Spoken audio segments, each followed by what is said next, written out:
Still blessings, my name is Helen Demetriou, and this is my ancestor videos, a tribute to my ancestors for Samhain. I'm going to talk about my other grandmother now. Her name was Phyllis. Phyllis had a very colourful life. It was a hard life. She's the mother of my mother. But I have to give you some background. Her mother was a Romani gypsy, and they used to travel all over the country. But my grandmother was actually born in Glastonbury. So after travelling a while, my grandmother was about 18, 16, something like that. They came to Birmingham, where I'm from in England, and my great-grandmother went into service. Her name was Lavinia. Anyway, she fell in love with her boss, because she was a maid of a rich family. She fell in love with her boss. He left his family, and they moved into the apartment of one of his shops, and she had about 6 children, my grandmother being one of them, obviously. Anyway, he died, and that left my great-grandmother destitute with the children. She got sick, had to go into hospital, and the children all went into orphanages. And I can just imagine the pain that she went through, having no husband, having no children. The family took away the shop, the accommodation, so she was left homeless, because by rights it was his first family. He was never married to her. And all I know about my great-great-grandfather and grandmother was that after they left the daughters in Birmingham, they travelled to Belgium, and after that we know nothing else about them. We don't know much about that side of the family. So a couple came, and he was an American and she was from Birmingham, and they adopted my grandmother, and they moved to America because that's where her adopted father's from.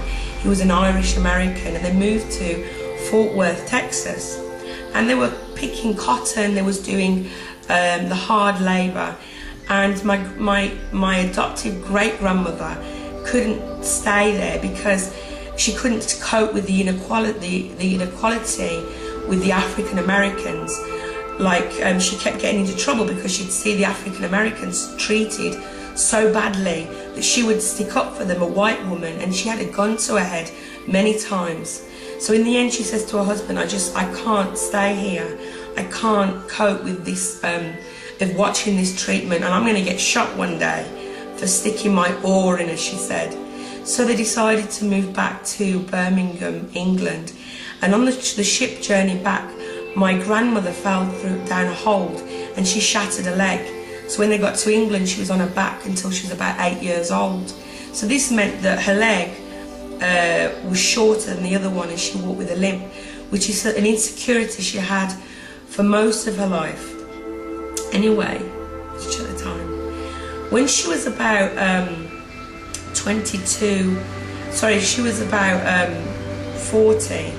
She met my grandfather in a blackout during World War II, and he had a funny eye, so he used to work as a fireman. He couldn't go to war because of his eye. So she met him in the blackout. They got married, and they only had my mother. When my mother was about 12 years old, she was introduced to this man as Uncle Al. Now, Uncle Al is somebody that my grandmother had a relationship from the age of, must have been about 40 until about 70. You know, they were really in love. He wanted to leave his wife, but my grandmother wouldn't let him, and they was having an affair. And I always knew there was something going on. I used to bug her, you know, saying, well, I know that my grandmother's brother's called this. Who's this Al? Anyway, in the end I found out, because I kept, you know, being an indigo, I kept pressuring to find out. And my grandmother had a bungalow in Ombersley, Worcestershire, that we used to go to all the time. Anyway, as time goes on, my grandmother, she had a problem with electronics in her heart, and then she started having small strokes, and she got senile dementia, and she was like that for 6 years. And the thing about my grandmother was, even though she had a funny leg, she would walk everywhere. She was so healthy. Anyway, the night that she was dying, my mum called me. I was living in Cyprus by then, and says, your grandmother's dying. And I says, put the phone to her ear, and I says to, I love you so much, Nan. Please look after me and my family and my kids. Don't forget us. And then she died, and I started feeling, I felt her straight away. She was on me all the time, around me, and I used to have these dreams that she was half broken, like all of her face was smashed, her ribs were broken. And I says to her, Nan, why are you coming to me like this? Don't do this to me. She says to me, Helen, I have to tell you something. When I was in the nursing home, when I was sick, she said they used to beat me. And when your mum used to ask where I got the bruises from, they told her that I used to keep hitting myself, but I didn't. They beat me.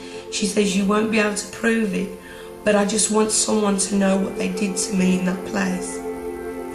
And she healed after that. I saw her heal, that she told me. She says to me, I also must tell you something about senile dementia, that you know what's going on, but because of the problem, you just can't say the right words, but you do live in you go back in time and you relive moments in time, the past and the memories, and it's like trying to fight for the light, fight for air. She says to me that she'll always look after me and protect us, and that she loves me very much. And I do feel her from time. Whenever I see butterflies, I know that that's my Nan, my Grandmother Phyllis. So that is the story of my Grandmother Phyllis. Thank you for watching. Have a great day. Bye-bye.